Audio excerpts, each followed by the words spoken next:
ሁላችንም ለጸሎት እንነሳ። በልዑል እግዚአብሔር ፊት መቆማችንን እናስተውል። መላ ሰውነታችንን በትምህርተ መስቀል 3 ጊዜ እናማትብ። በስመ አብ ወወልድ ወመንፈስ ቅዱስ አሐዱ አምላክ አሜን። በስመ አብ ወወልድ ወመንፈስ ቅዱስ አሐዱ አምላክ አሜን። በስመ አብ ወወልድ ወመንፈስ ቅዱስ አሐዱ አምላክ። ቅዱስ እግዚአብሔር፣ ቅዱስ ኃያል፣ ቅዱስ ሕያው፣ ቅዱስ ኤልሻዳይ፣ ቅዱስ አዶናይ፣ ቅዱስ ጸባኦት፣ ቅዱስ ያህዌ፣ ቅዱስ ኢየሱስ፣ ቅዱስ ክርስቶስ፣ ቅዱስ አማኑኤል። አቤቱ መድኃኔዓለም አባት ሆይ እንደ ኃጢአታችን እንደ በደላችን ብዛት ሳትመለከተን እንደ ምሕረትህ እንደ ቸርነት ብዛት ተመልክተህ ለዚህ አድረስከን ቸሩ መድኃኔዓለም እናመሰግናለን። ምስጋና ይሁን ለአብ፣ ምስጋና ይሁን ለወልድ፣ ምስጋና ይሁን ለመንፈስ ቅዱስ ዛሬም ዘወትርም ለዘላለሙ አሜን። ምስጋና ይሁን ለአብ፣ ምስጋና ይሁን ለወልድ፣ ምስጋና ይሁን ለመንፈስ ቅዱስ ዛሬም ዘወትርም ለዘላለሙ አሜን። ምስጋና ይሁን ለአብ፣ ምስጋና ይሁን ለወልድ፣ ምስጋና ይሁን ለመንፈስ ቅዱስ ዛሬም ዘወትርም ለዘላለሙ አሜን። አቤቱ አምላካችን ቸሩ መድኃኔዓለም እንደ ኃጢአታችን እንደ በደላችን ብዛት ሳትመለከተን እንደ ምሕረትህ እንደ ቸርነት ብዛት ተመልክተህ ለዚህ አድረስከን። እንዲሁም እንደ ምሕረትህ እንደ ቸርነት ብዛት ቀሪውን ጊዜያችን እንድትባርክልን ከርኩሳን መናፍስት ከዲያብሎስ ፈተናም እንድጠብቀን ኃይለ አጋንንት እንድታርቅልን ቅዱስ መንፈስንም እንድታሳድርብን በዲያብሎስና በሰራዊቱም ላይ እንድታሰለጥነን በኃጢአታችን በበደላችን ብዛት ቅዱሱ ገናናው ስምን መጥራት ባይገባንም እንደ ምሕረትና እንደ ቸርነት ብዛት እንዲያለን ወደ አንተ እንማጸናለን። አባታችን ሆይ በሰማያት የምትኖር ስምህ ይቀደስ፣ መንግሥትህ ትምጣ፣ ፈቃድህ በሰማይ እንደሆነች እንዲሁም በምድር ትሁን። የዕለት እንጀራችንን ስጠን ዛሬ፣ በደላችንን ይቅር በለን እኛም የበደሉንን ይቅር እንደምንል። አቤቱ ወደ ፈተና አታግባን ከክፉ ሁሉ አድነን እንጂ መንግሥት ያንተ ናትና ኃይል፣ ክብር፣ ምስጋና ለዘላለሙ አሜን። እመቤታችን ቅድስት ድንግል ማርያም ሆይ በመልአኩ በቅዱስ ገብርኤል ሰላምታ ሰላም እንልሻለን። በሐሳብሽ ድንግል ነሽ፣ በሥጋሽም ድንግል ነሽ። የአሸናፊ የልዑል እግዚአብሔር እናት ሆይ ሰላምታ ላንቺ ይገባሻል። ከሴቶች ሁሉ ተለይተሽ አንቺ የተባረክሽ ነሽ፣ የማኅፀንሽም ፍሬ የተባረከ ነው። ጸጋን የተመላሽ ድንግል ሆይ ደስ ይበልሽ። ጸጋን የተመላሽ መመኪያችን ሆይ ደስ ይበልሽ። ጸጋን የተመላሽ አማላጃችን ሆይ ደስ ይበልሽ። ልዑል እግዚአብሔር ከአንቺ ጋር ነውና ከተወደደው ልጅሽ ከጌታችን ከመድኃኒታችን ከኢየሱስ ክርስቶስ ዘንድ ይቅርታንና ምሕረትን ለምኝልን ኃጢአታችንም ያስተሰርይልን ዘንድ ለዘላለሙ አሜን። በስመ አብ ወወልድ ወመንፈስ ቅዱስ አሐዱ አምላክ አሜን።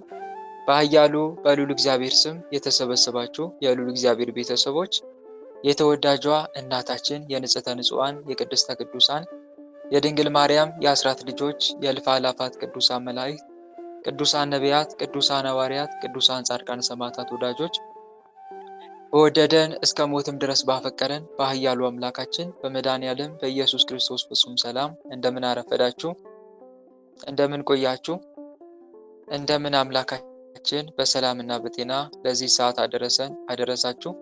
አሜን። እግዚአብሔር ይመስገን ብለን ቅዱሱ ገናናው ስሙን ጠርተን እንድናመሰግነው የፈቀደልን ሰማይና ምድርን የፈጠረ ጌታ የሚታየውን የማይታየውን ዓለም የመሰረተ ቅድመ ዓለም የነበረ አሁንም ያለ ዓለምንም አሳልፎ የሚኖር የዓለም መድኃኒት መድኃኔዓለም ኢየሱስ ክርስቶስ ቅዱሱ ገናናው ስሙ ከባሕርይ አባቱ ከአብ ስም ከባሕርይ ሕይወቱ ከመንፈስ ቅዱስም ጋር በእልፍ አእላፋት ቅዱሳን መላእክት በጻድቃን ሰማዕታት እርሱ በፈጠረው ፍጥረታት አንደበት ሁሉ ከአጽናፍ እስከ አጽናፍ ለዘላለም የተመሰገነ ይሁን። አሜን። ሁላችንም እጅግ አድርገን የምንወዳት የምናከብራት የምንገዛላት የልባችን ብርሃን የመንገዳችን ፋና የሕይወታችን ተስፋ እማምላክ ወላዲተ አምላክ ወለላይቱ ቅድስት ድንግል ማርያም ስሟ ከአጽናፍ እስከ አጽናፍ ለዘላለም የተመሰገነ ይሁን። አሜን። እልፍ አእላፋት ቅዱሳን መላእክት ቅዱሳን ነቢያት ቅዱሳን ሐዋርያት ቅዱሳን ጻድቃን ሰማዕታት ሁሉም በየማዕረጋቸው ለዘላለም ክብራቸው ከፍ ከፍ ያለ ስማቸውም የተመሰገነ ይሁን።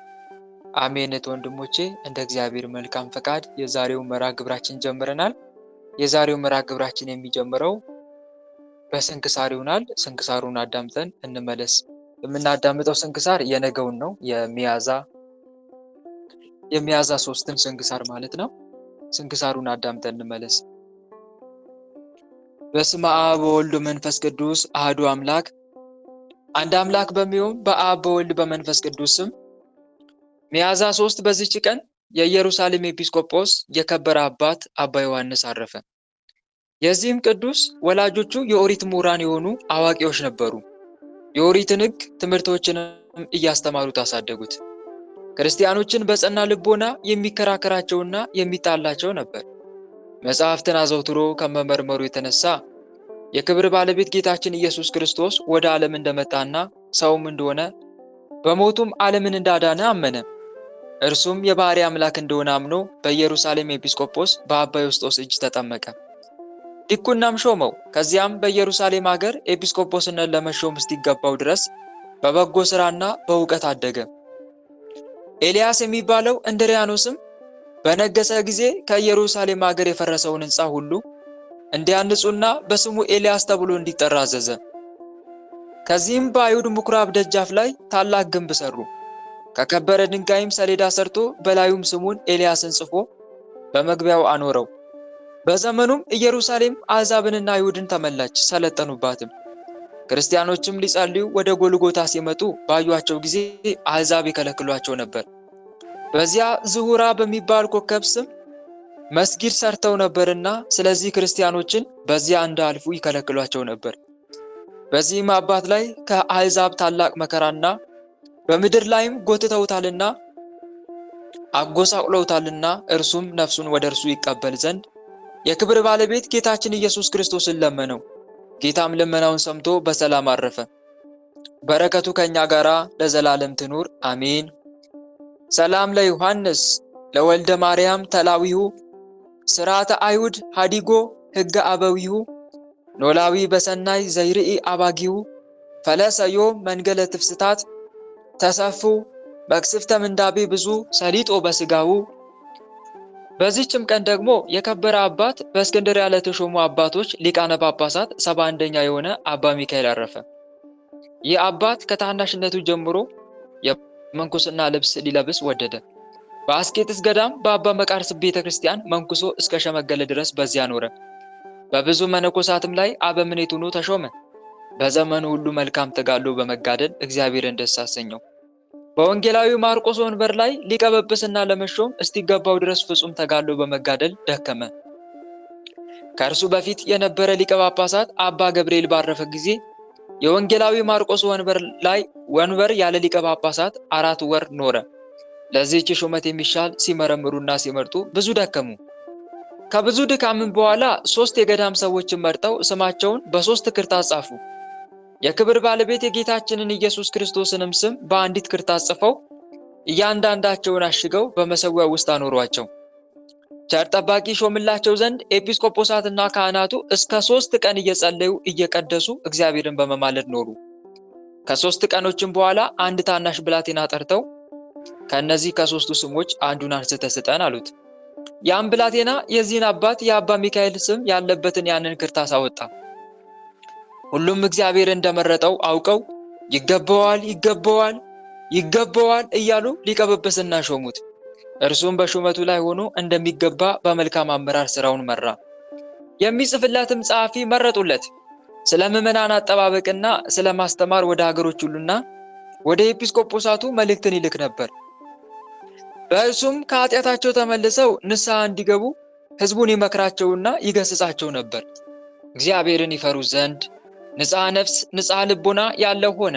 የዚህን ዓለም ጣዕም ያለውን ምግብ አይሻም አይመኝም። ክብሩንም ቢሆን ወይም ጥሪቱን ድሆችንና ችግረኞችን አስቦ ይመጸውታቸው ነበር እንጂ ከእነርሱ የሚተርፈውንም ለቤተ ክርስቲያን ማሰሪያ ያደርገው ነበር። ይህ አባት ሙሉ ዓመት አልኖረም፣ ከዚያ የሚያንስ ነው እንጂ በሰላም በፍቅርም አረፈ። በረከቱ ከእኛ ጋር ለዘላለሙ ትኑር አሜን። ሰላም ለሚካኤል ሀብረ ድንግልና ቅናቱ ሊቀ ጳጳሳት ውዱስ ወርቱ ሃይማኖቱ እመኒ አንበሩ እጻዌ ኤጲስቆጶሳት በእንተ ሲመቱ ወፃ ክርታስ እምነ ክርታሳት ሰለስቱ ስመዚ አሁ ጽሑፈ ዘሃሎ ውስቴቱ። በዚህችም ቀን ዳግመኛ ክርስቲያናዊ ነጋዴ መርቄ አረፈ። ይህም ቅዱስ ከአንጾኪያ ሰዎች ወገን ነው። ጉስፋርም ጣዖት የሚያመልክ ከሃዲ ነው። ከሃይማኖት በቀር በምን አይለያዩም።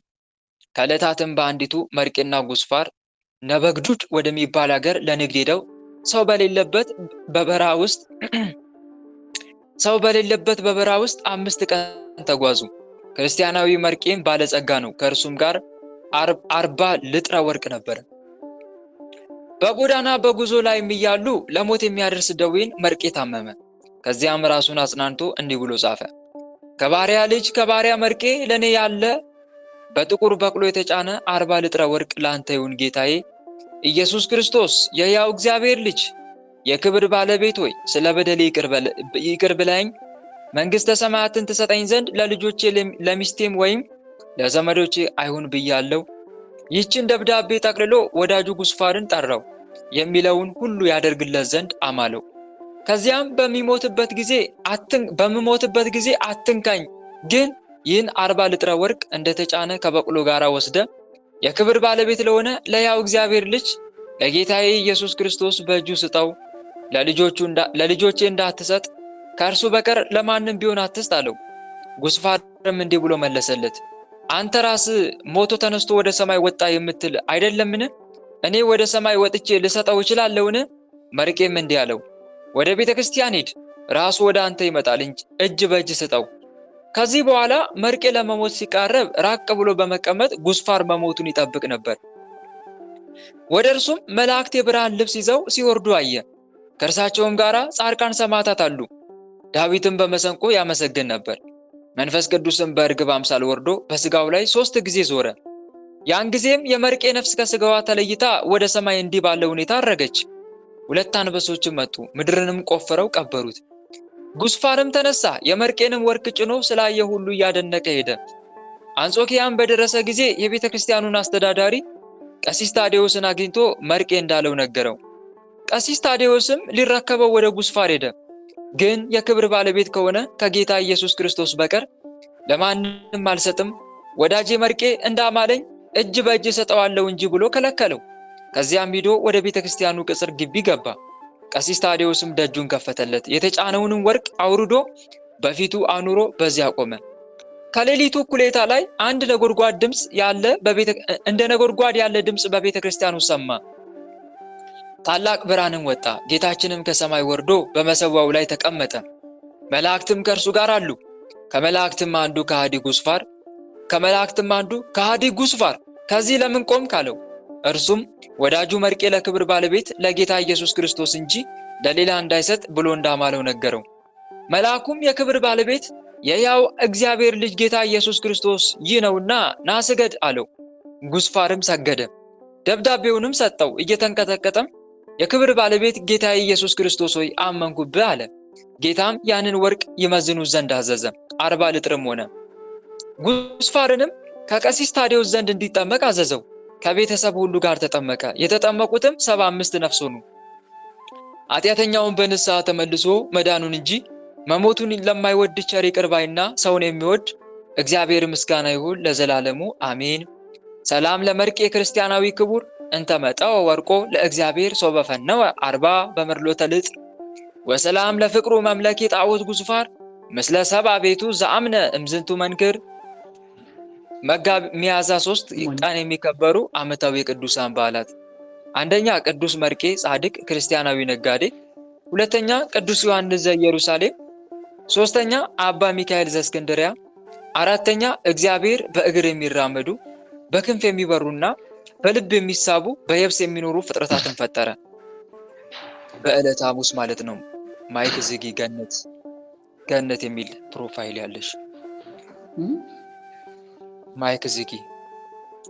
ወር በገባ በ3 የሚከበሩ ወራዊ ቅዱሳን በዓላት፣ አንደኛ በዓታ ለእግዝእትነ ማርያም ድንግል ወላዲተ አምላክ፣ ሁለተኛ ቅዱሳን ኢያቄም ወሐና፣ ሶስተኛ ቅዱሳን ሊቃነ ካህናት አበው ዘካርያስ እና ስምዖን፣ አራተኛ አባ ሊባኖስ ዘመጣ፣ አምስተኛ አቡነ ዜና ማርቆስ፣ ስድስተኛ አቡነ መድኃኒነ እግዚእ ዘደብረ በንኮል። እናንተ የዓለም ብርሃን ናችሁ። በተራራ ላይ ያለች ከተማ ልትሰወር አይቻላትም። መብራትንም አብርተው በእንቅብ በታች አይደለም እንጂ በመቅረዙ ላይ ያኖሩታል፣ በቤት ላሉት ሁሉም ያበራል። መልካሙን ስራችሁን አይተው በሰማያት ያለውን አባታችሁ እንዲያከብሩ ብርሃናችሁ እንዲሁ በሰው ፊት ይብራ። የጌታችን የመድኃኒታችን የኢየሱስ ክርስቶስ ወንጌል ቅዱስ ማቴዎስ እንደጻፈው የማቴዎስ ወንጌል ምዕራፍ 5 ቁጥር 14 እስከ 16። ጌታ ሆይ ከብልጽግናቸው ብዛት የተነሳ ብዙ መባ ካገቡት ይልቅ የዳዊቱን አነስተኛ መባ እንደተቀበልን ለሁል ጊዜ የሚያገለግሉ አእላፍ መላእክትን እያሳሰብን በችግራችን ጊዜ የምናቀርብልን ምስጋና ተቀበል። እናንተም ቅዱሳን ነቢያት፣ የወንጌል ሰባኪያን ሐዋርያት፣ ሰማዕታትና ጻድቃን፣ ትጉሃን መላእክት፣ ፍጹማን ደናግል እንዲሁም ደጋጎች መነኮሳት ሆይ ልጅ አዋቂ ሳይለይ የምንሰባሰብበትን ይህንን ጉባኤያችንን ባርኩልን። ይህን መጽሐፍ ወረቀት አዘጋጅቶ ብራና ደምጦ የጻፈውና ያጻፈውን ከግዕዝ ወደ አማርኛ የተረጎመውን ቃለ ንባቡን በእርጋታ መንፈስና በተመስጦ ሊና ያነበበውን ያዳመጠውን በደለኛን ሁሉ የምታስምር የጌታ እናቱ በማርያም ጸሎት ኢየሱስ ክርስቶስ በአንድነት ይማረን፣ አሜን። የሰማነውን አምላካችን ልዑል እግዚአብሔር በልቦናችን ጽላት ላይ ጻፍልን፣ በአእምሯችንም ላይ ይቅረጽልን። ቸሩ መድኃኔዓለም ከቅዱሳኑ ረድኤትና በረከትን ያሳትፈን፣ በምልጃቸውም ከኃጢአታችን ያንጻን፣ ከበደላችን የሚጠበን፣ የስሙ ቀዳሽ የመንግስቱን ወራሽ ለመሆን ያብቃን። ልባችንንም ለጽድቅ ሥራ ያነሳሳልን፣ ወደ ቀናውና ወደ ምሕረት ጎዳናው የሚምራን፣ ፍጻሜያችንን የሚያሳምርልን፣ አሜን። አባታችን ሆይ በሰማያት የምትኖር ስምህ ይቀደስ፣ መንግሥትህ ትምጣ፣ ፈቃድህ በሰማይ እንደሆነች እንዲሁም በምድር ትሁን። የዕለት እንጀራችንን ስጠን ዛሬ፣ በደላችንን ይቅር በለን እኛም የበደሉንን ይቅር እንደምንል፣ አቤቱ ወደ ፈተና አታግባን ከክፉ ሁሉ አድነን እንጂ መንግሥት ያንተ ናትና ኃይል፣ ክብር፣ ምስጋና ለዘላለሙ አሜን። በቤታችን ቅድስት ድንግል ማርያም ሆይ በመልአኩ በቅዱስ ገብርኤል ሰላምታ ሰላም እንልሻለን። በሐሳብሽ ድንግል ነሽ፣ በሥጋሽም ድንግል ነሽ። የአሸናፊ የልዑል እግዚአብሔር እናት ሆይ ሰላምታ ላንቺ ይገባሻል። ከሴቶች ሁሉ ተለይተሽ አንቺ የተባረክሽ ነሽ፣ የማኅፀንሽም ፍሬ የተባረከ ነው። ጸጋን የተመላሽ ድንግል ሆይ ደስ ይበልሽ። ጸጋን የተመላሽ መመኪያችን ሆይ ደስ ይበልሽ። ጸጋን የተመላሽ አማላጃችን ሆይ ደስ ይበልሽ። ልዑል እግዚአብሔር ከአንቺ ጋር ነውና ከተወደደው ልጅሽ ከጌታችን ከመድኃኒታችን ከኢየሱስ ክርስቶስ ዘንድ ይቅርታንና ምሕረትን ለምኝልን ኃጢአታችንም ያስተሰርይልን ዘንድ ለዘላለሙ አሜን። እህት ወንድሞቼ የዕለቱን ስንክሳር አዳምጠን ተመልሰናል። አሁን ቀጥታ የምንሄደው ከዕለቱ ስንክሳር ምን እንደተማማርን የምንመለከት ይሆናል። እግዚአብሔር አምላክ ለሁላችንም ማስተዋሉን ያድለን፣ ሚስጥሩን፣ ጥበቡን፣ እውቀቱን ይግለጽልን፣ አሜን። እህት ወንድሞቼ ቅድም ስንክሳሩ ላይ እንደሰማችሁት በሚያዝያ 3 ቀን ታስበው ከሚውሉ ቅዱሳን መካከል የከበረ አባት አባ ዮሐንስ ያረፈበት ቀን ነው። የዚህ ቅዱስ ወላጆቹ ቅድም እንደሰማችሁት የኦሪት ምሁራን ናቸው። የኦሪትን ሕግ ትምህርቶችንም ይህንን ቅዱስ አስተምረው አሳደጉት። ክርስቲያኖችን የኦሪት ምሁር እንደመሆኑ በጸና ልቦና የሚከራከራቸው የሚጣላቸው ነበረ። መጽሐፍትን ታዲያ አዘውትሮ ከመመርመሩ የተነሳ የክብር ባለቤት ጌታችን ኢየሱስ ክርስቶስ ወደ ዓለም እንደመጣና ሰውም እንደሆነ በሞቱም ዓለምን እንዳዳነ አመነ ይላል። ከዛ መጨረሻ ላይ በድቁና ተሾመ።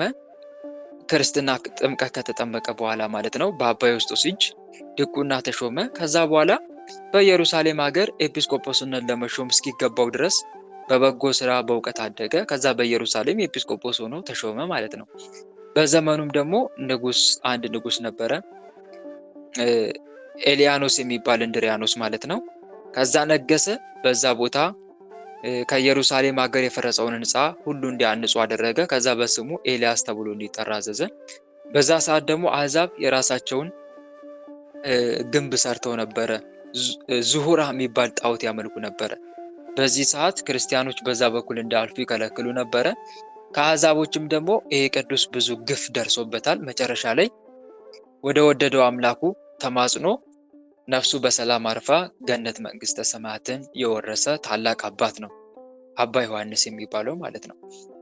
እና ከዚህ ቅዱስ ምን ተምረን ነው የምናልፈው ከተባለ ይሄ ቅዱስ ወደ ሃይማኖት ከመምጣቱ በፊት መጀመሪያ ምን ነበረ? መጀመሪያ አይሁዳዊ ነበር አይደል? የኦሪትን ሕግ በሚገባ ተምሮ ያወቀ ነው። ወደ ክርስትና እምነት የገባው አንብቦ ተረድቶ ነው። በነገራችን ላይ ወንድሞች አንብበው ክርስትናን የሚቀበሉ ወይም ወደ ክርስትና እምነት የሚገቡ ሰዎች በጣም ጠንካሮች ናቸው። የሆነ ነገር ሲሰሙ ወዲያው ጥርጣሬ የሚባል ነገር አያድርባቸውም። ለምን ካላችሁን እነኚህ ሰዎች መሰረታቸው ምንድን ነው ማለት ነው? አውቀው ነው የመጡት። የሐዋርያት ሥራ ላይ ቅዱስ ጳውሎስ እየዞረ በሚያስተምርበት ሰዓት አንዳንዱ ተአምሩን አይተው የሚመጡ ሰዎች አሉ። ምኑን አይተው? የሰማችሁን አይደለ? ምኑን አይተው የሚመጡ አሉ? ታምሩን ያይ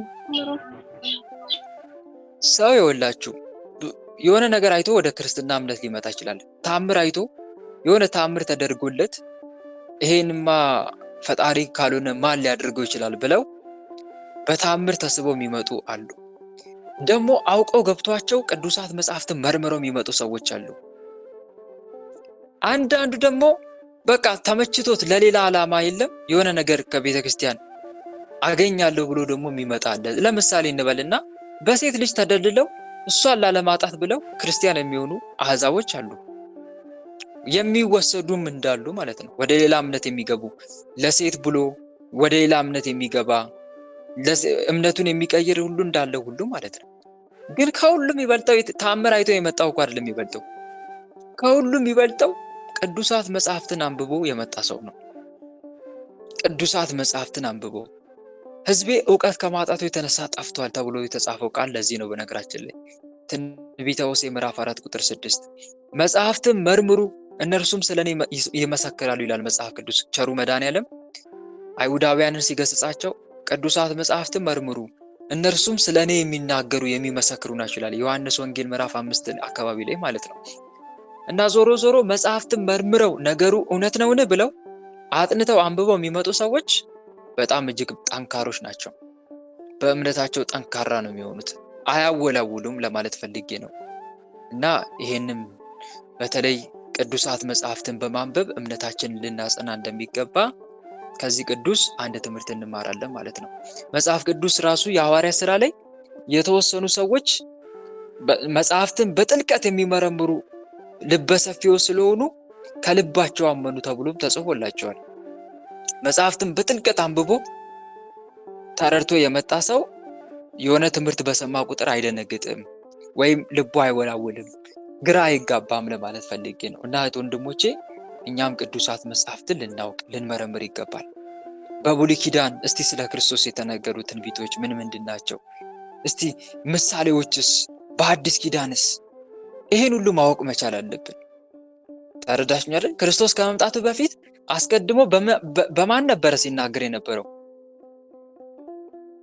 በብሉይ ኪዳን በነቢያት ነበር አይደለም? ነቢያት እንደሚመጣ መስክረውለታል እኮ። ለምሳሌ ኢሳይያስ ምን ብሎ ነበረ? እነሆ ድንግል ትጸንሳለች፣ ወንድ ልጅም ትወልዳለች፣ ስሙንም አማኑኤል ብላ ትጠራዋለች። ከዛ ማቴዎስ ወንጌል ላይ ስትሄዱ ደግሞ ቅዱስ ገብርኤል ለእመቤታችን አብስሯታል፣ ስሙን ኢየሱስ ትይዋለሽ። ለዮሴፍ ደግሞ ምን አለው? ነቢይ ከእግዚአብሔር አግኝቶ ስሙን አማኑኤል ይሉታል ተብሎ የተናገረው ትንቢት እነሆ ተፈጸመ ብሎ ሊቀ መላእክት ቅዱስ ገብርኤል ለዮሴፍ ሲናገረው ነበር። አያችሁ አይደል? ብሉይን ትቶ ሐዲስን ብቻውን መቀበል አይቻልም። ሐዲስን ትቶ ብሉይን መተው አይቻልም። ሁለቱም የአንድ ሳንቲም ሁለት ገጽታ ወሳኝ ናቸው ማለት ነው። ሁለት ክንፍ ናቸው ማለት ነው። አንድም የቤተ ክርስቲያን ሁለት ክንፎች የሚባሉት ብሉይና አዲስ ኪዳን ናቸው። እና አንድም የቤተ ክርስቲያን ጡቶች ይላል አይደል? መኃልየ ዘሰሎሞን ጡቶችሽ ያለ ይናገራል አይደል? ጡቶችሽ የተባለው እኮ አንድም ብሉይና አዲስ ኪዳን ነው። እና ምን ለማለት ፈልጌ ነው? ዞሮ ዞሮ በተለይ በሃይማኖቱን በእውቀት ለዛ ነው በነገራችን ላይ ቅዱስ ጴጥሮስ ራሱ ሲናገር አንደኛ ጴጥሮስ ምዕራፍ 1 ቁጥር 5 እስከ 8 ላይ ስለዚህ ምክንያት ትጋትን ሁሉ እያሳያችሁ በእምነትም በእውቀትም እያለ አጫምሩ እያለ የሚናገረው ባወክ ቁጥር እምነት እየጸና ነው እንደሚመጣ ስለሚታወቅ ነው። ባወክ ቁጥር መጽሐፍትን በመረመርኩ ቁጥር እምነት በጣም እየጸና ነው የሚመጣው ማለት ነው። እናት ወንድሞቼ እኛም ያላወቅነውን እያወቅን ስለ እምነታችን ዲፕሊ በጥልቀት እየመረመርን እምነታችንን ልናጸና ልናጠነክር ይገባል ማለት ነው። አንድ ትምህርት የምንማረው ከዚህ ቅዱስ ይህንን ነው። በእውነት ከዚህ ቅዱስ ረድኤትና በረከት ቸሩ አምላካችን መድኃኔዓለም ያካፍለን፣ አሜን። ሌላው አባ ሚካኤል ዘእስክንድርያ የሚባል ታላቅ አባት ያረፈበት ቀን ነው። አባ ሚካኤል ዘእስክንድርያ ኤጲስቆጶስ ወይም ሊቀ ጳጳስ ከመሆኑ በፊት አስቀድሞ በተጋድሎ የጸና አባት ነው። ከታናሽነቱ ጀምሮ የምንኩስና ልብስ ሊለብስ የወደደ አባት ነው። በአጭሩ የምንኩስና ልብስ ሊለብስ ወደደ ማለት ዓለምን ለመናቅ ዓለምን ለመተው በቃ ሙሉ ለሙሉ ትኩረቱን ወደ ላይኛው ቤት አድርጎ ለመኖር ወስኖ የተነሳ ቅዱስ ነበረ። ከልጅነቱ ነው እግዚአብሔርን መከተል የመረጠው ማለት ነው። ከዛ በተጋድሎ ሲጸና ዓለምን ንቆ በተጋድሎ ሲጸና እግዚአብሔር አምላክ ደስ አሰኘው። በወንጌላዊ ማርቆስ ወንበር ለመሾም እስኪገባው ድረስ ታላቅ ተጋድሎ ተጋደለ ይላል። ከዛ በፊት ግን ሊቀ ጳጳስ በሚያርፍበት ሰዓት ኤጲስቆጶሳት ተሰባሰቡና ለዚህች የከበረ ሹመት የሚሻል ማን ነው ብለው ሲመርጡ ወይንም ወደ እግዚአብሔር ሲያመለክቱ ቆዩ። ከዛ በኋላ አንድ ሀሳብ መጣላቸው። ለምን ዕጣ አንጣጣልም? ዕጣ እናዘጋጅ፣ ከዛ በመሰዊያው ላይ ለ3 ቀን ቅዳሴ እንዲቀደስ ጸሎት እንዲደረግበት እናደርግ። ከዛ ዕጣን የወጣው ቅዱስ ይሾማሉ። ከዛ በኋላ የሶስት ኤጲስቆጶሳትን አደረጉ። አራተኛው ለስም አጠራሩ ክብር ምስጋና ይግባው የክርስቶስን ስም አደረጉና ቅዳሴ እንዲቀደስ ጸሎት እንዲደረግበት አደረጉ። አንድ ብላቴና አምጥተው ዕጣውን አውጣ ሲሉት የዚህ አባት የአባ ሚካኤል ዕጣ ወጣ። እዚህ ጋር አንድ ትምህርት ተምረን እንለፍ። ምንም ነገር ከማድረጋችን ማንን ጠይቅ? ማንን መጠየቅ አለብን? ቸሩ አምላካችን መድኃኒዓለም። በትክክል በራስ ፍላጎት መጓዝ ትክክል አይደለም። የእግዚአብሔርን ፍቃድ ጠይቆ መጓዝን ከዚህ እንማራለን። ሁለተኛ ደግሞ ወንድሞች ብዙ ጊዜ ለውሳኔ ስንቸገር የእግዚአብሔርን ፈቃድ ማወቅ ከፈለግን በእንደዚህ መንገድ መጠቀም እንችላለን። ዕጣ እናዘጋጅና አሁን ለምሳሌ 2 መንገድ አለ ከፊት ለፊት እንበል። ከሁለቱ አንዱን ለመምረጥ ተቸግራል እንበል። ሁለቱም ልክ መስለው እየታዩክ ነው። ግራ ተጋብተሃል። በእንደዚህ ግራ በምትጋባበት ሰዓት አንደኛ እግዚአብሔር አምላክን እባክህ ጌታዬ ፈቃድን አሳውቀኝ ብላችሁ ሁለት መንገድ ካለ እናንተ ጋር 2 ዕጣ ጻፉበት እዛ ላይ ማለት ነው። ከዛ በኋላ የሱባኤ ጸሎት አለ አይደል? ለ7 ቀን ለ3 ቀን እዛ ጸሎት አድርጉበት ያ ዕጣው ላይ ማለት ነው። መጨረሻ ላይ ጌታዬ መድኃኒዓለም ፈቃድን በዚህ አሳውቀኝ እባክህን አምላኬ ወይ ብለን ያንን በዛ መንገድ የእግዚአብሔርን ፈቃድ ማወቅ እንችላለን ማለት ነው። መጽሐፍ ቅዱስ ስለ ዕጣ ሲናገር ምን ይላል መሰላችሁ? መጽሐፈ ምሳሌ ምዕራፍ 16 ቁጥር 33 ላይ ዕጣ በጉያ ትጣላለች፣ መደባ ሁሉ ግን ከእግዚአብሔር ነው ይላል። መደባ ሁሉ ግን ከማን ነው? አለ? እግዚአብሔር ነው። በትክክል አሁንም እዛው መጽሐፈ ምሳሌ ምዕራፍ 18 ቁጥር 18 ላይ ስታዩት ዕጣ ክርክርን ሁሉ ትከለክላለች፣ በኃያላንም መካከል ትበይናለች ይላል። እና ብዙ ጊዜ በተለይ ጸሎት የተደረገበት ዕጣ ከሆነ ዕጣውን ግን ዝም ብሎ ብቻ በዘፈቀደ መሆን የለበትም። ጌታዬ ወይ ፈቃድን አሳውቀኝ፣ በዚህ ፈቃድን ግለጽልኝ ብለን ጸሎት አድርገን ተማጽነን እንጂ ዝም ብለን ብቻ ዕጣ ስለተጣለ ብቻ የእግዚአብሔር ፈቃድ ነው ልንል አንችልም። ግን ዕጣው ላይ ምን ማድረግ አለብን? ልክ እነኚህን ቅዱሳን አብነት አድርገን ጸሎት ልናደርግበት ይገባል ማለት ነው። እና ከዚህ ቅዱስ ታሪክ አንዱ ይህንን እንማራለን። የእግዚአብሔርን ፈቃድ መጠየቅ፣ የእግዚአብሔርን ፈቃድ ለማወቅ ደግሞ ዕጣ አዘጋጅተን እዛው ላይ ጸሎት አድርገን ከዛ እግዚአብሔር ወይ ፈቃድን በዚያ ግለጽልኝ ብለን በዛ መንገድ መጓዝ እንችላለን። እንዲህ አይነት ነገር የምንጠቀመው ግን ለውሳኔ በጣም ሲያቅተን፣ በቃ ውሳኔ ለመወሰን ከአቅማችን በላይ ሲሆን 2 ነገሮች አሉ ከፊት ለፊታችን እንበል። ከ2 ነገሮች አንዱን ለመምረጥ በጣም ስንቻገር፣ አጣብቂኝ ነገሩ ስንገባ፣ ግራ ስንጋባ ያኔ በዚህ መንገድ ያንን ነገር ምን ማድረግ እንችላለን? ማስተካከል እንደምንችል ነው አንድ የምንማረው ማለት ነው። ታዲያ የቅዱስ ከተሾመ በኋላ እግዚአብሔርን በሚገባ አገለገለ፣ መንጋውን በሚገባ ጠበቀ።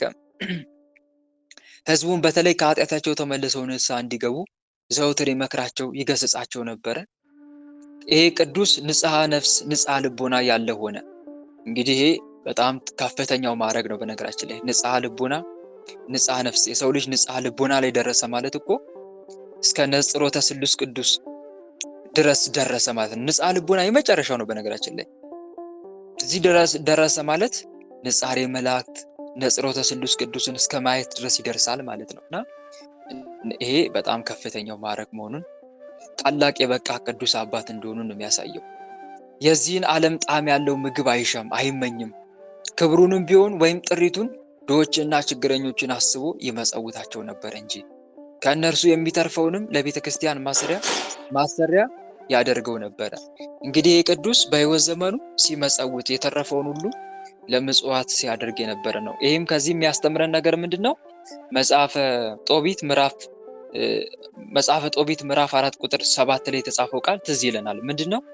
ከገንዘብም ምጽዋት ስጥ፣ ከእህል ለተራበው ሰው ስጥ፣ ከልብስም ለተራቆተ ሰው ስጥ፣ የተረፈንም ሁሉ ለምጽዋት አድርግ ይላል።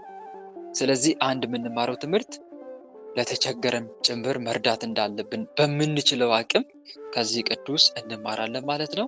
በእውነት የዚህ ቅዱስ ረድኤትና በረከት በሁላችንም ላይ ይደርብን፣ አሜን። ሌላው ቅዱስ መርቄ ጻድቅ ያረፈበት ቀን ነው።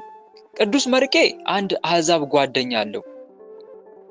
አንድ ጉስፋር የሚባል ጣዖት የሚያመልክ ጉስፋር የሚባል ጣዖት የሚያመልክ ከሃዲ ጓደኛ አለው። ከዚህ ጓደኛው ጋር በደንብ ጥብቅ ሪሌሽን አለው። ግን ጉስፋር ምንድነው የሚያመልከው? ጣዖት አምላኪ። መርቄስ ክርስቲያናዊ። ሁለቱ ምንድናቸው ስራቸው? ነጋዴዎች። ተመልከቱ፣ አያችሁ አይደል? ከዛ በሚገባ መኖር ጀመሩ። ያም በዛ በሃይማኖቱ፣ ይሄኛውን በሃይማኖቱ። መጨረሻ ላይ ግን መርቄ የሚሞትበት ወይም ከዚህ ዓለም የሚያርፍበት ቀን ደረሰ። ከዛ ምን ነበር ያለው ጉስፋርን? አትቅረበኝ፣ አትቅበረኝ፣ ግን ይሄንን ወርቅ ውሰድና ለቸሩ መድኃኔዓለም ለፈጣሪ ስጠዋል። ግን አስቀድሞ ፈጣሪውን እንዲህ ብሎ ተናግሮ ነበር። ጌታ ኢየሱስ ክርስቶስ እኔ ኃጢአተኛው በደለኛው ባሪያን ከኃጢአቴ ታነጻኝ ከበደሌም ታጥበኝ ዘንድ የስም ቀዳሽ መንግስትን ወራሽ ለመሆን ታበቃኝ ዘንድ እስከዛሬ ስደክምበት የነበረውን ትርፌን በሙሉ ለአንተ ሰጥቻለሁ። ጌታዬ መድኃኔዓለም ሆይ በመንግስት አስበኛልና ለወላጆቼ ለእናቴ ለልጆቼ እንኳን ለባለቤቴ እንኳን አልሰጥም። ጌታዬ መድኃኔዓለም ሁሉ ለአንተና ካንተ ነውና ለአንተ የሆነውን ለአንተ መልሼ እሰጣለሁ፣ ካንተ የተቀበልኩትን አለና ተማጸነ። እዚህ ጋር የምንማረው ነገር ምንድነው? ከቅዱስ መርቄ ንግግር ጸሎት የምንማረው ከሁሉም በላይ ማንን ምን እናስቀድም ይገባል? ከቤተሰብም በላይ ማንን እናስቀድም? እግዚአብሔርን። እሱን ነው የሚያስተምረን። ቸሩ መድኃኔዓለም በማቴዎስ ወንጌል ምዕራፍ 10 ቁጥር 37 እስከ 39 ላይ ምን ይላል መሰላችሁ? ከኔ ይልቅ አባቱን ወይም እናቱን የሚወድ ለኔ ሊሆን አይገባውም ይላል። ከኔ ይልቅ አባቱን ወይም እናቱን የሚወድ ለኔ ሊሆን አይገባውም። ከኔ ይልቅም ወንድ ልጁን ወይም ሴት ልጁን የሚወድ ለኔ ሊሆን አይገባውም። መስቀሉንም የማይዝ በኋላዬም የማይከተለኝ ለኔ ሊሆን አይገባውም ይላል። ስለዚህ አንዱ ከዚህ ቅዱስ የምንማረው ከቅዱስ መርቄ የምንማረው ከሁሉም በላይ ለአምላኩ ለኢየሱስ ክርስቶስ ያደላ አምላኩ ክርስቶስን ያስቀደመ ታማኝ የክርስቶስ አገልጋይ መሆኑን እንማራለን። ሌላው ደግሞ ሁሉን የያዘውን ክርስቶስን ከያዘ ቤተሰቡ ምንም እንደማይሆንበት አምኗል። አሁን ቅዱስ መርቄ ለአምላኩ ለክርስቶስ ይህንን ሀብቱን ከሰጠ ቸሩ መድኃኔዓለም ወላጆቹን የማስተዳደር አቅም የለውም እንዴ? ቸሩ መድኃኔዓለም ወላጆቹን አስተዳደራቸው? የሚበሉትን ያሳጣቸዋል? አያሳጣቸውም አይደል? የሚጠጡትን አያሳጣቸውም። ምክንያቱም ሁሉም የሚሆነው በክርስቶስ ስለሆነ ሁሉንም የሚመግበው አይደለም። የመርቄን ቤተሰቦች የዓለምን ሕዝብ በሙሉ የሚመግበው እሱ ራሱ መድኃኔዓለም ስለሆነ ለዛ ነው መዝሙረ ዳዊት መዝሙር 144 ቁጥር 15 ላይ የሁሉ ዓይን አንተን ተስፋ ያደርጋል፣ አንተም በየጊዜው ምግባቸውን ትሰጣቸዋለህ ተብሎ የተጻፈው ከዚህ አንጻር ነው። የሁሉ ዓይን አንተን እግዚአብሔርን ተስፋ ያደርጋል፣ አንተም ደግሞ ለሁሉም ለዓለም ሕዝብ ምግባቸውን በየጊዜው ትሰጣቸዋለህ ይላል። ስለዚህ ቅዱስ መርቄ እኔ ቸሩ መድኃኔዓለምን ከያዝኩኝ ቤተሰቤ ምንም አይሆንም ብሎ አስቀድሞ አምኗል ማለት ነው። ስለዚህ እህት ወንድሞች ከምንም በላይ በሕይወት ዘመናችን ማስቀደም ያለብን ማንንና ማንን ብቻ ነው? ማንንና ማንን ብቻ ነው? እግዚአብሔርን ብቻ። በሕይወት ዘመናችን ከክርስቶስ የሚቀድም አንድም ነገር ሊኖር አይገባም እህት ወንድሞች። ሁሉም ከክርስቶስ በኋላ የሚመጡ እንጂ ከክርስቶስ በፊት የሚቀድም ምንም ነገር የለም። ሁሉን የያዘውን ክርስቶስን ከያዝክ ምንም የምታጣው ነገር የለም። ሁሉን የያዘውን ክርስቶስን ካገኘሽ ከያሽ ምንም የምታጨው ነገር የለም። ልቡ ንጹህ የሆነ ሰው በዓለም ስላለው ነገር አይጨነቅም። በገዛ ፍቃድ ችላ ይለዋል እንጂ ከእርሱ ጋር ተጣብቆም አይኖርም። ለእግዚአብሔር ያደረ ንጹህ ልብ ያለው ሰው ዓለምንና በዓለም ውስጥ ያለውን ነገር አይወድም። ልክ ደግሞ እንደዚሁ በልቡ ውስጥም ከእግዚአብሔር ጋር እየተፎካከረ የሚኖር ነገር አይቀመጥም። የምንጊዜም ቀዳሚው በሕይወት ዘመኑ ማን ነው? ለስም አጠራሩ ክብር ምስጋና ይግባውና ኢየሱስ ክርስቶስ ነው። እና ከቅዱስ መርቄ የምንማረው ትምህርት እዚህ ጋር ሁላችንም ብንሆን በሕይወት ዘመናችን ማስቀደም ያለብን ነገር ምን ነው? ኢየሱስ ክርስቶስን ነው። በምትናገረው ነገር ክርስቶስን አስቀድም። ንግግሬ ፈጣሪን ያስቀይም ይሆን? በምታደርገው ነገር ሁሉ ፈጣሪን አስቀድም። ተግባሬ ክርስቶስን ያስቀይም ይሆን? ሰውን ከዛ በኋላ ነው ሰው ማለት ያለብን። ከሰው ቀጥሎ ደግሞ ማንን ንገሩኝ እስቲ። ኦርደር አለው እኮ በነገራችን ላይ።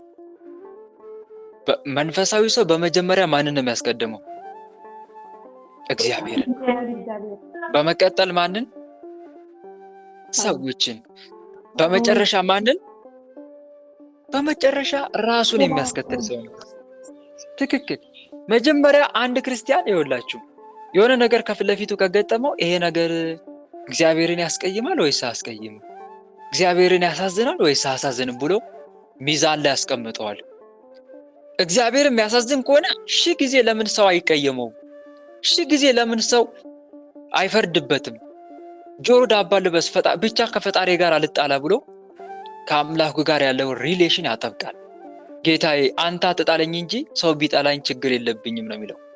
ጌታዬ መድኃኒዓለም አንተ አትተወኝ እንጂ ሰው ፊቱን ቢነሳብኝ ብቻ አንተን አልጣ፣ አንተን ከያዝኩኝ ምንም የማጣው ነገር የለም። አሁን ዛሬ የተገለበጡብኝ ሰዎች ሁሉ የአንተ መሆንን ሲያውቁ የሚመለሱበት ጊዜ አለ ብሎ በአምላኩ ይጽናናል። ስለዚህ ምንም አይመስለውም። ሁለተኛ ደግሞ ሲቀጥል ማንን የሚያስቀጥለው? ከራሱ ይልቅ ሰውን ያስቀድማል። እኔ ወንድሜ ከሚከፋ ወንድሜ ከሚጎዳ እኔ ልጎዳ የሚል ሰው ነው። በነገራችን ላይ መንፈሳዊ ሰው ወንድሜ ከሚራብ እህቴ ከምትቸገር እኔ ልቸገር፣ እኔ ልጎዳ፣ ችግር የለም፣ እኔ ከእግዚአብሔር አገኘዋለሁ። እንደዚህ ያለ መንፈሳዊ ሰው ማለት የመንፈሳዊ ሰው እረፍት ማለት ሌሎችን ማሳረፍ ነው። ደስታውም ደግሞ ልክ እንደዚሁ ለሌሎች ደስታ መስጠት ነው። የራሱ ደስታ አይታየውም። የሱ ደስታ ሰው ሲደሰት ማየት ነው። የሱ ሳቅ ሰው ሲስቅለት ማየት ነው። በቃ የመንፈሳዊ ሰው ለሰው ነው የሚተጋው ማለት ነው። ለዛ ነው አባቶቻችን ስለራሱ ብቻ የሚኖር ሰው በጭራሽ አልኖረም የሚሉት አንዱ ከዛ አንፃር ነው። ስለራሱ ብቻ የሚኖር ሰው እውነትም በጭራሽ አልኖረም ያ ሰው። እውነት እኮ ነው። እና አንድ የምንማረው ትምህርት ወንድሞቼ እዚህ ጋር ይሄንን ነው ከቅዱስ መርቄ። ሌላው ደግሞ የመጨረሻው ትምህርት የምንማረው ከዚህ ስንክሳር ምንድነው? ቅዱስ መርቄ ምንም እንኳን ከአሕዛብ ጋር ጓደኝነቱን ቢያጠብቅም ሃይማኖቱ ላይ ግን ጥብቅ ነው። አሁን እዚህ ጋር ሁለት ትምህርት እንማራለን። አንደኛ ቢቻላችሁ ከሰው ሁሉ ጋር ኑሩ የሚል የመጽሐፍ ቅዱስ ቃል አለ። ቢቻላችሁ ከማን ጋር ኑሩ? ከሰው ሁሉ ጋር ተስማምታችሁ ኑሩ። ትክክል። ሮሜ መልእክት ላይ ተጽፏል ይህ ቃል። ሮሜ ምዕራፍ 12 ቁጥር 14 እስከ 18 ላይ የሚረግሟችሁ መርቁ፣ ደስ ከሚላቸው ጋር ደስ ይበላችሁ፣ ከሚያለቅሱም ጋር አልቅሱ፣ እርስ በርሳችሁ በአንድ ሐሳብ ተስማሙ፣ የትዕቢትን ነገር አታስቡ፣ ነገር ግን የትሕትናን ነገር ለመስራት ትጉ። ልባሞች የሆናችሁ አይምሰላችሁ፣ ለማንም ስለ ክፉ ፈንታ ክፉ አትመልሱ። ቢቻላችሁስ በእናንተ በኩል ከሰው ሁሉ ጋር በሰላም ኑሩ ይላል። ክርስቲያን ከሰው ሁሉ ጋር በሰላም የሚኖር ነው። ከጴንጤውም ጋር፣ ከሙስሊሙም ጋር፣ ከካቶሊኩም ጋር፣ ከጆቫዎች ጋር፣ ከሁሉ ጋር ብቻ ክርስቲያን ፍቅር ነው። ተስማምቶ መኖርን ከቅዱስ መርቄ እንማራለን። ከጣዖት አምላኪው ጋር ምርጥ ጓደኛ ነው፣ ግን ሃይማኖቱ ላይም ልክ እንደዛው በጣም ጥብቅ ነው። መርቄ እና ወንድሞቼ ከሰው ሁሉ ጋር በሰላም ተስማምተን መኖር አለብን። ስንኖር ግን ሃይማኖታችንን በማይነካ መልኩ። አንዳንድ ሰዎች ለፍቅር ነው ብለው ሃይማኖታቸው ማይፈቅደውን ነገር ሲተገብሩ ይታያል። ግን እስቲ አንድ ጥያቄ ልጠይቃችሁ። የሃይማኖታችንን ሕግ በሚገባ እየጠበቅን ከሰው ሁሉ ጋር ተስማምቶ መኖር ይቻላል አይቻልም? ይቻላል አይደለም? እኔ አሁን ከአንድ ሙስሊም ሰው ጋር ቤስት ጓደኛ ሆኜ ግን የኔን ሃይማኖት ሳይነካብኝ የሱንም ሃይማኖት ሳልነካ በሰላም መኖር አልችልም? ይቻላል እኮ በደንብ ነው መኖር የሚቻለው። ለዛ ነው ቅዱስ ጳውሎስ ቢቻላችሁ ከሰው ሁሉ ጋር በሰላም ኑሩ፣ ግን ምን አለ? ከማያምኑ ጋር ግን በማይመች አካሄድ አትጠመዱ። ለምሳሌ አብረን ካልበላን፣ አሁን በክርስትና እምነት ከአሕዛብ ጋር አብሮ መብላት አይቻልም ከማያምኑ ሰዎች ጋር። አብሬ ሳልበላ ግን እሱም በራሱ ሳህን እየበላ እኔም በራሴ ሳህን እየበላው አብረን መኖር አንችልም? የግድ አብሮ ካልበሉ በቃ ፍቅር አይደሉም ማለት ይቻላል እንዴ? አይቻልም። ይሄን ነገሮች ሁሉ መመርመር መቻል አለብን ወንድሞች። እና በዚህ መልኩ እንደውም ሌላው ስለዚህ ታዲያ እንዴት እንኑር? አንደኛ ፍቅር መመስረት። ፍቅር እንዴት ነው የምንመሰረተው? ለዛ ሰው እንክብካቤ ማድረግ። እንክብካቤ ስናደርግ በተለይ ጨዋነታችንን፣ ትዕግስታችንን፣ ፍቅራችንን፣ ትህትናችንን አይቶ ያ ሰው በእኛ ይማረካል።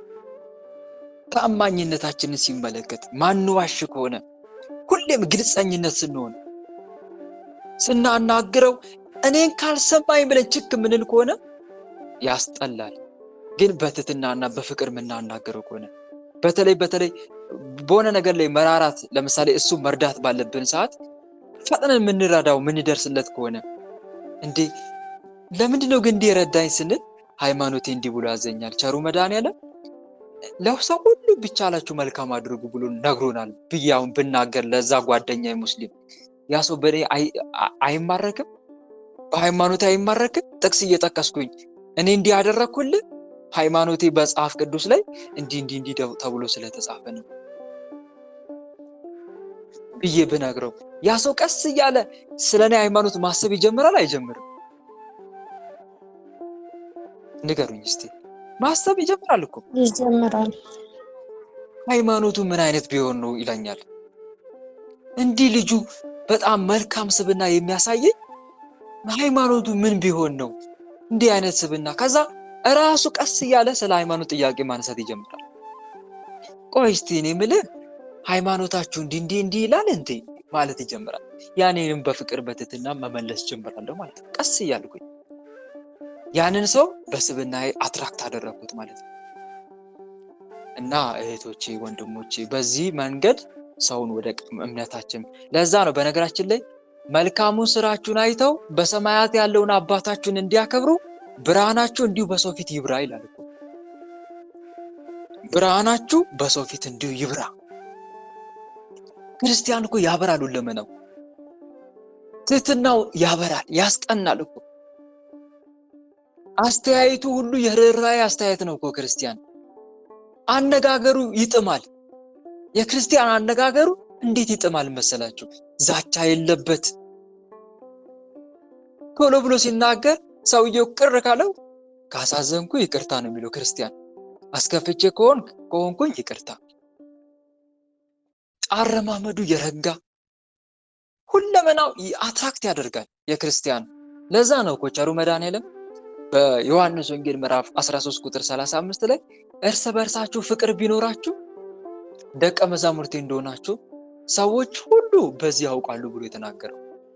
ሰው ሁሉ የኔ እንደሆናችሁ የሚያውቀው ምግባራችሁን ሲያይ፣ ትህትናችሁን ሲያይ ማለት እኮ ነው። ትህትናችሁ ይማርከዋል፣ ፍቅራችሁ ይማርከዋል። አለባበሱ ጨዋነት የተሞላበት አለባበስ ነው። ሁለመናው እኔ ይርላኝ አይልም። በአጭሩ ስለ ፍቅር የተነገሩ ጥቅሶች በአንድ ክርስቲያን ላይ ተግባራዊ ሆኖ ይታያል። ፍቅር ይታገሳል። ፍቅር ላለው ሰው እንዲህ አይነት ባህሪ ያሳያል። ፍቅር ይታገሳል። ክርስቲያን ይታገሳል። ክርስቲያን አይቸኩልም ለነገሮች። ይህ ካልተደረገ አይደለም። እስቲ እንረጋጋ። እስቲ በጸሎት ፈጣሪ እንጠይቅበት። እስቲ ነገ ቀን የሚያመጣው ምን እንደሆነ አታውቅምና ነገ በሚሆነው አትመካ ይላል መጽሐፍ ቅዱስ። እስቲ ቆይ እንረጋጋ። ክርስቲያን የተረጋጋ ህይወት ነው። ከሰውና ከእግዚአብሔር ጋር በሰላም የሚኖር ሰው አይምሮ የተረጋጋ፣ ህይወቱ በእምነት የተሞላ፣ ልቡም የሰከነና የማይታወክ ነው። አይረበሽም፣ አይፈራም። ፍርሃት፣ ድንጋጤ፣ ተስፋ መቁረጥ፣ መጠራጠር በእርሱ ዘንድ የለም። የክርስቲያን ባህሪው እንዲህ ነው። ፍቅር ይታገሳል፣ ቸርነትን ያደርጋል። ፍቅር አይቀናም፣ ፍቅር አይመካም፣ ፍቅር አይታበይም። ከእውነት ጋር ደስ ይለዋል እንጂ ስለ አመፃ ደስ አይለውም ይላል። ሁሉን ይታገሳል፣ ሁሉን ያምናል፣ ሁሉን ተስፋ ያደርጋል፣ በሁሉ ይጸናል። ፍቅር ለዘውትር አይወድቅም። እነኚህ ጥቅሶች አባ ሙሴ ጸሊም ጓደኞቹ መነኮሳት እርስ በርስ እያነበቡ ሲማማሩ እነኚህ ቃላቶች እንዴት ይጥማሉ እባካችሁን ከእናንተ ጋር አብሬ ልሁን ብሎ እንዲመኝ ያደረገው እነኚህ ጥቅሶች ናቸው ስለ ፍቅር ሲናገሩ ማለት ነው።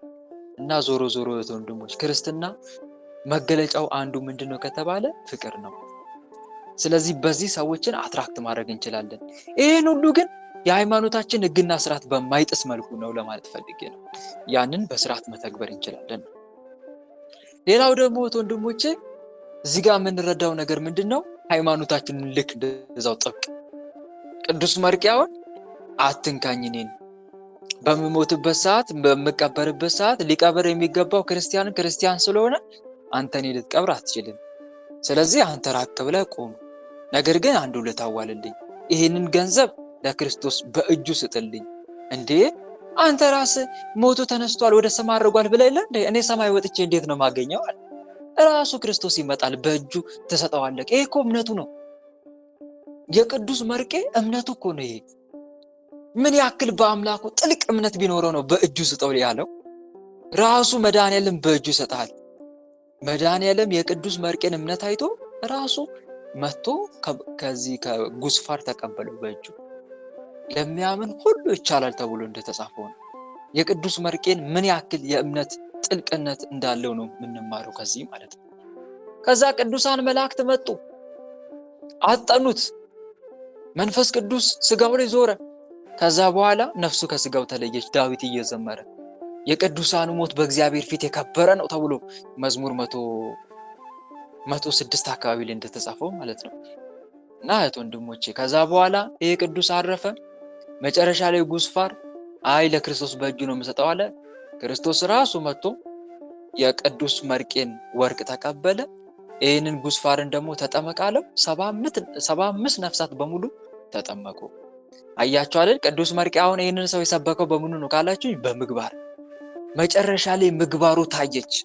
እስከዛሬ ድረስ በስውር ሲያደርግ የነበረው መልካም ምግባሩን አምላኩ ቸሩ መድኃኒዓለም ገለጠ።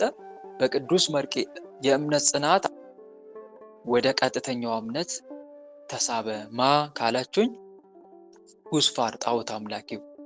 በእውነት እኛም ቸሩ መድኃኒዓለም ኢየሱስ ክርስቶስ መልካም ስራ ሰርተን እሱን ደስ አሰኝተን ብዙዎችን በእምነታችን በፍቅራችን ስበን የስሙ ቀዳሽ የመንግስቱ ወራሽ ለመሆን የምንበቃበት ያድርገን። ቸሩ መድኃኒዓለም ቀሪ ጊዜያችንን የንስሐ ዘመን ያድርግልን። በህይወት ዘመናችን ከሱ ውጪ ማንንም ሳናስቀድም ለአምላካችን ለኢየሱስ ክርስቶስ ታምነን የስሙ ቀዳሽ የመንግስቱ ወራሽ ለመሆን እንድንበቃ መልካም ፍቃዱ ይሁንልን። ከቅዱስ መርቄ፣ ከአባ ሚካኤል፣ ከአባ ዮሐንስ በዛሬቱ ቀንም በነገው ቀን ታስበው ከሚውሉ ቅዱሳን ሁሉ አምላካችን ቸሩ መድኃኒዓለም በረከታቸውን ያሳደርብን። አሜን። በዚህ መልኩ ያስተማረን የመከረን ልዑል እግዚአብሔር ስሙ ለዘላለም የተመሰገነ ይሁን። ወስብሐት ለእግዚአብሔር ወለወላዲቱ ድንግል ወለመስቀሉ ክቡር። ይቆያል። አሜን አሜን አሜን።